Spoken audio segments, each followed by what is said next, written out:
Hello everyone, स्वागत है आपका हमारे प्यारे से चैनल वेंस पढ़ाई में। आज हम करेंगे अपना टॉपिक पद परिचय, यानी कि पदों का हमें परिचय बताना है कि ये पद संज्ञा है, सर्वनाम है, विशेषण है, वगैरह वगैरह। ठीक है। अब भाई आप 6 से लेकर या फिर उससे भी पहले से लेकर आप संज्ञा, सर्वनाम, विशेषण, क्रिया विशेषण इन सब के बारे में पढ़ के आ चुके हो। तो मैं आपसे ये उम्मीद करती हूँ कि आपको विशेषण के भेद या फिर क्रिया विशेषण के भेद या फिर सर्वनाम के, संज्ञा के आपको याद होंगे, क्योंकि ये उसी के ऊपर बेस है। ठीक है। तो अब आप इसको अच्छे से पढ़ लेना, जिसको नहीं आता कि संज्ञा क्या होती है, विशेषण क्या होते हैं, इस तरीके से वो नहीं पता होंगे तो ये भी नहीं होगा। तो इसलिए एज अ 10th क्लास का बच्चा आई एक्सपेक्ट यू कि आपको इतना आता हुआ, राइट। तो अब हम स्टार्ट करते हैं अपना जो टॉपिक है पद परिचय। लेकिन अगर आपको कोई भी डाउट है तो आप मुझे इंस्टाग्राम पे फॉलो करके डीएम कर सकते हो। नोट्स आपको टेलीग्राम पर मिल जाएंगे, ठीक है, लिंक दोनों की डिस्क्रिप्शन बॉक्स में। अब हम भाई स्टार्ट करते हैं कि पद परिचय क्या होता है। अच्छा, पद का मतलब मैं आपको बता देती हूँ। जैसे मैं यहाँ पर अगर कोई वर्ड लिखूं, ये ऐसे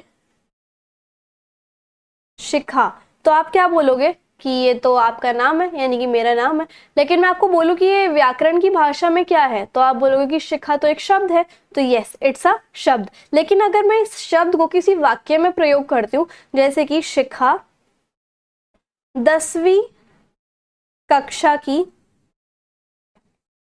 अध्यापिका है ना।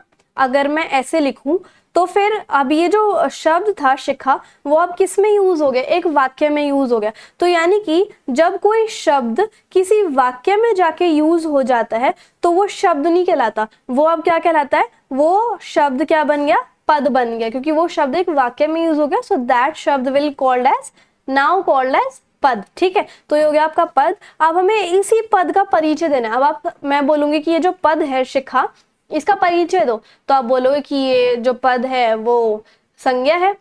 कौन सी संज्ञा है, व्यक्तिवाचक संज्ञा, क्योंकि प्रॉपर नाउन है, किसी व्यक्ति का नाम है। ठीक है। ये स्त्रीलिंग है, ये एक वचन है ना। और है जो है क्रिया से संबंध रखती है। तो ये जो है पद का परिचय हो गया। तो वो ही बताना आपको, सिंपल। ठीक है। तो वाक्य में जब कोई शब्द यूज होता है तो उसको हम पद कहते हैं। ठीक है। और जब हम उन्हीं पद का परिचय बताते हैं, यानी कि उसका भेद, लिंग, वचन, कारक वगैरह बताते हैं, तो वो पदबंध कहलाता है। ठीक है, सॉरी, पद परिचय कहलाता है। तो यानी कि पद परिचय में वाक्यों के पदों का परिचय हम बताते हैं। ठीक है। तो वाक्य में जो यूज्ड जो पद होते हैं उनका परिचय बताना पद परिचय कहलाता है। ओके। अब पद परिचय में आप क्या लिखोगे कि उस पद का भेद क्या है, वो पद है क्या, उसका भेद क्या है, वचन, लिंग, कारक, ये सब चीज आपको बतानी है। तो इस हिसाब से हमारे पास 8 प्रकार होते हैं पद परिचय के। वो कौन कौन से, संज्ञा, सर्वनाम, विशेषण, क्रिया, अव्यय, समुच्चय बोधक, जिसको आप योजक भी बोल सकते हो, संबंध बोधक, विस्मयादि बोधक, क्रिया विशेषण और निपात। ठीक है। सो अब ये है तो 10, लेकिन हमें 8 वगैरह करने हैं। जितने भी होंगे हम उसमें कर लेंगे, मोस्टली सारे में करवा देती हूँ। ठीक है। तो सबसे पहला है वो हमारा है संज्ञा पद परिचय। अब इसमें आपको क्या बताना है, जैसे मान लो आपको एक सेंटेंस में एक पद मिल जाए, वो पद संज्ञा है, तो आप उसको क्या बताओगे कि ये संज्ञा है, उसका प्रकार बताओगे, मतलब उसका भेद बताओगे, लिंग, वचन, कारक और उस शब्द का क्रिया से क्या संबंध है। जैसे कि हम एक एग्जाम्पल ले लेते हैं, अभिषेक पुस्तक पढ़ता है। अब यहाँ पर ये जो पद है अभिषेक, अभिषेक क्या है, संज्ञा है, पुस्तक क्या है, संज्ञा है, पढ़ता है क्या है, क्रिया है। लेकिन अभी हम संज्ञा का सीख रहे हैं, तो हम अभिषेक का देख लेते हैं। अभिषेक जो है वो किसी व्यक्ति का नाम है, तो ये क्या हो गया, व्यक्तिवाचक संज्ञा। इसका लिंग बताओ, पुल्लिंग हो गया। वचन बताओ, एक वचन हो गया। और क्रिया क्या है, पढ़ता है, क्रिया का कर्ता। अभिषेक जो है वो करता है ना, अभिषेक ही तो पुस्तक पढ़ रहा है, तो ये करता है, तो पढ़ता है क्रिया का कर्ता। तो ये हो गया आपका।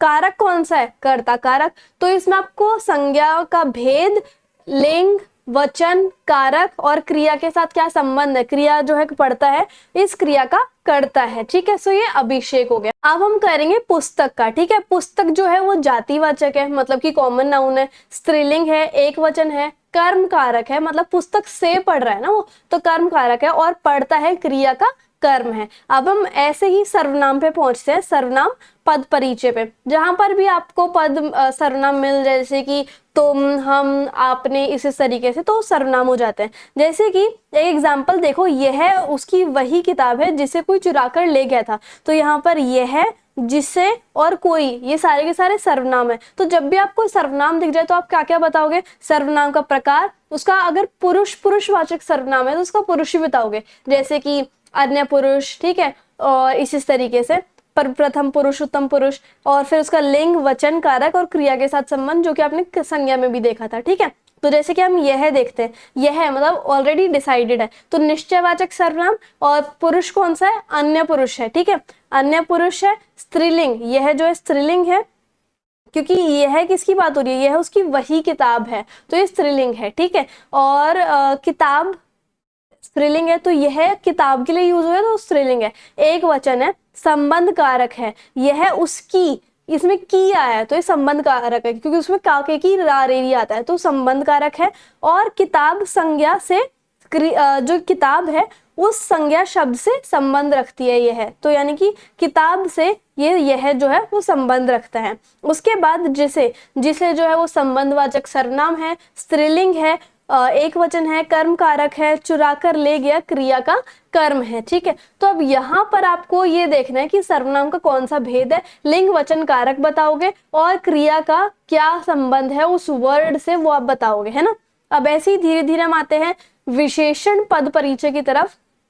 इसमें भी आपको विशेषण का भेद बताना है, उसके बाद आपको लिंग, वचन, और इसमें एक एक्स्ट्रा चीज ऐड हो जाती है जिसमें आप क्या बताओगे कि विशेषण का विशेष्य क्या है, ठीक है। जैसे हम एक एग्जांपल देंगे, देखेंगे यह 3 किताबें उपयोगी है, तो 3 भी विशेषण है और उपयोगी भी विशेषण है। तो 3 जो है वो कौन सा विशेषण है? संख्यावाचक विशेषण है, ठीक है। पुल्लिंग क्या है, सॉरी वचन क्या है? पुल्लिंग है। वचन कितने हैं? 3। बहुवचन है तो 3 वचन लिखोगे। अभी जो 3 है उसका इस विशेषण का विशेष्य क्या है? इस विशेषण का विशेष्य यानी कि 3 क्या है? किताबें हैं, तो किताबें तो विशेष्य हो गया, और 3 क्या हो गया? विशेषण हो गया। तो यानी कि इस विशेषण का विशेष्य किताब है ना। और ऐसे ही उपयोगी, उपयोगी गुणवाचक विशेषण, पुल्लिंग और बहुवचन, इस तरीके से आप बता दोगे। अब हम आते हैं क्रिया की तरफ। क्रिया जो है उसमें थोड़ा सा एक्स्ट्रा चीजें ऐड हो जाती हैं, जैसे कि क्रिया सकर्मक है, अकर्मक है, यानी कि उसका भेद, वाच्य, काल, लिंग, क्योंकि क्रिया के काल भी होते हैं, भूतकाल, भविष्य काल, वर्तमान काल। वाच्य बताओगे, कर्तृवाच्य, भाववाच्य, जो कि हमने वाच्यों में पढ़ा हुआ है, ठीक है। वचन, पुरुष, क्रिया से संबंधित शब्द लिखना होता है इसमें आपको। तो अब यहाँ पर देखो एक एग्जाम्पल देखते हैं। राम ने रावण को बाण से मारा। अब यहाँ पर मारा जो है वो क्रिया है, आपको समझ में आ गया।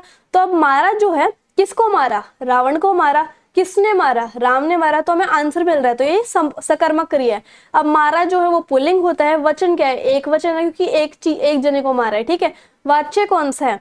राम ने मारा है, तो यानी कि राम ने, तो ये कर्तृवाच्य है, कर्ता के ऊपर हमें शक जा रहा है, या फिर कर्ता के ऊपर बोध हो रहा है, इस तरीके से।